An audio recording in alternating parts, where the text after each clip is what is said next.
आज रवा साल का सबसे छोटा दिन है। अस्सलामुअलैकुम नाजरीन, मैं हूँ शहाब खान और आप देख रहे हैं एमपी न्यूज। आज रवा साल का सबसे छोटा दिन है और तवील तरीन रात होगी। आज तुलुआ आफ्ताब सुबह 7:12 पर हुआ और गुरूब आफ्ताब शाम 5:48 पर होगा। मीडिया रिपोर्ट्स के मुताबिक महकमा मौसमियात ने बताया कि आज रवा साल का सबसे छोटा दिन है। आज रवा साल का सबसे छोटा दिन होने के साथ आज की रात रवा साल की तवील तरीन रात होगी। आज तुलुए आफ्ताब सुबह 7:12 पर हुआ और आज गुरूबी आफ्ताब शाम 5:48 पर होगा। आज दिन का दौरानिया 10 घंटे से जायद पर मबनी होगा, जबकि आज रात का दौरानिया 14 घंटे होगा। बहुत शुक्रिया। मजीद खबरों और अपडेट्स के लिए देखते रहिए एमपी न्यूज।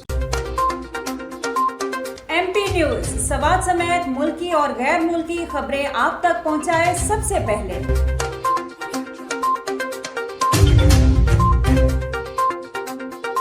दिन भर की ताज़ा तरीन खबरें हो या अवामी मसाइल हो, एमपी न्यूज की स्क्रीन पर सबसे पहले। सियासी मैदान हो या हो खेल का मैदान, हम पहुंचाएंगे सबसे पहले खबर एमपी न्यूज पर। अब आपकी आवाज बनेगा एमपी न्यूज सबसे पहले। तो अभी फेसबुक पर और यूट्यूब पर सब्सक्राइब कीजिए एमपी न्यूज को।